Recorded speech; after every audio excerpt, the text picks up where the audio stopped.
And good morning. Dito ulit tayo sa Bergen, Norway. Dito sa pinaka-town. So this is August 30, 2024.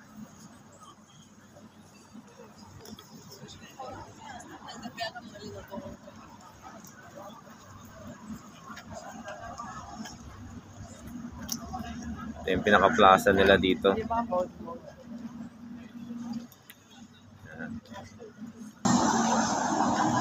Yan naman yung fountain na sikat dito sa kanila. Yan, pupuntahan natin yung mamaya. Muli dito tayo sa Bergen, Norway. August 30, 2024.